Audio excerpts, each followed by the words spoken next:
Hey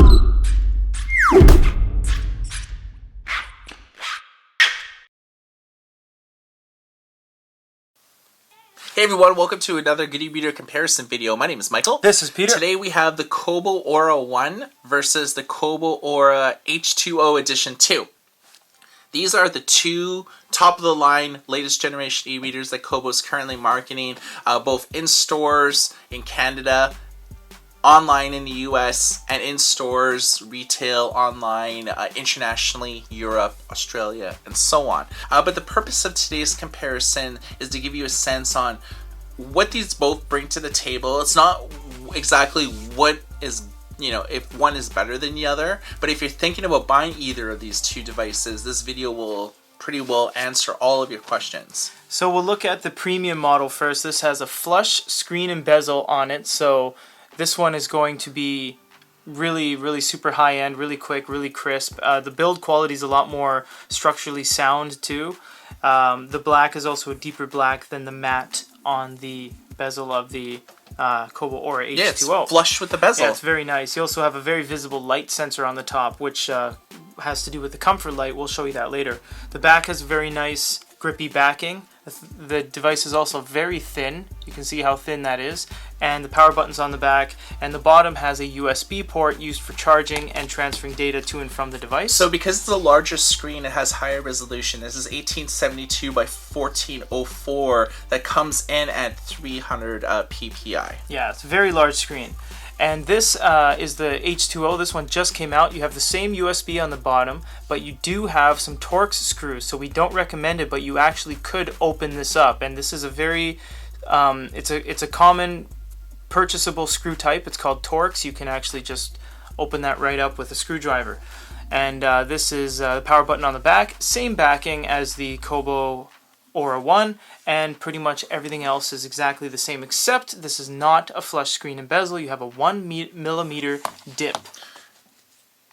Both of these e-readers are waterproof. They have the same IPX8 sort of certification, so yeah. Multiple meters, 30 minutes or so, which would be fine. You could read them in the bathtub is what they're designed for. I doubt you could read long enough underwater without taking a breath for 30 minutes. Well, so it's just like, if coffee goes on yeah, it, but totally. you don't see it happen, right away. You come back to Absolutely. it like later. Yeah. This has 17 LED lights. There's 9 white LED lights, and there's like 8 RGB. So both of these e-readers have comfort light, and we'll show you what we mean towards the end of the video. But if you notice that right off the bat, the H2O has the new home screen, whereas the Aura 1, we haven't updated it in a while, so it has the old home screen. And this is like a good juxtaposition to show you what has changed. I'm a huge fan of the new home screen. I am too. It's very organized. This, although had a very nice system where when you open something it would show up here,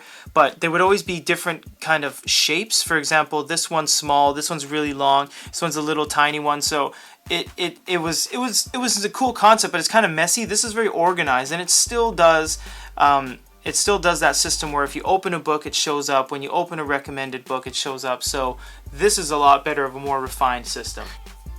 One of the big reasons why Kobo revised the home screen is to take advantage of higher resolution displays.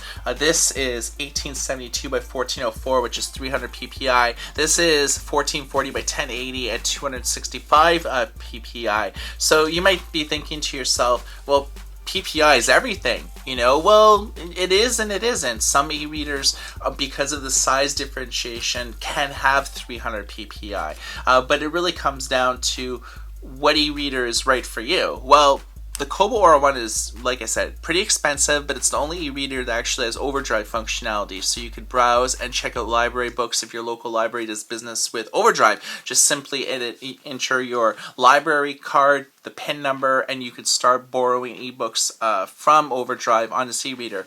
In terms of page turn speeds and everything, e-readers have pretty much maxed out their page turn speeds since kind of 2013 range, so we're not going to focus too much on that.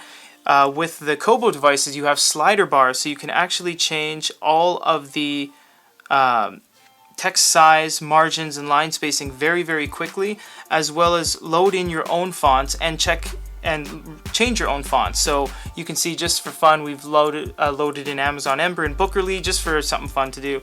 You also have Advanced, which allows you to change the font weight and size, and you can kind of have a before and after look at everything. So that's a really cool feature. You can also long press, and what this allows you to do is make notes and highlights. I just searched in dictionary. So we can make notes and highlights.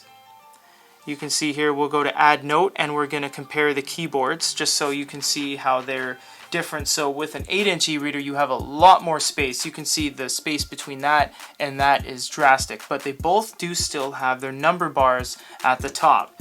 They don't have squares around any of the keys, so you just have to be a little bit careful that you don't encroach on the opposing key because they don't have borders.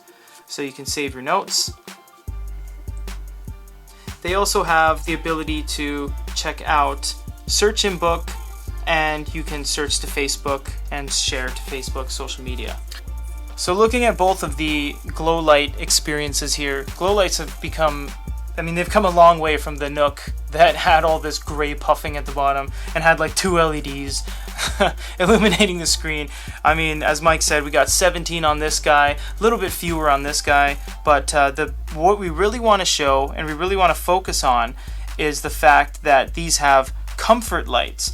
And what this does is allows you to change the white balance to a certain degree and add orange and get rid of basically the blue and the white harsh lights. So you can go extreme and go candlelight, or you can back it off and go more peachy or more stone, and you can turn on auto. And what this allows you to do is utilize the light sensor, and it'll automatically, you see how it's moving around on its own, it'll automatically change the light to cater to the specific white balance in the room, based on if you have fluorescent lights, incandescent lights, halogen lights, whatever. You also have bedtime mode. So there's a lot of features going on here with the Glowlight, and you can see you can really change a lot of them. So for GoodEreader.com, my name is Michael. This is Peter. Everybody take care.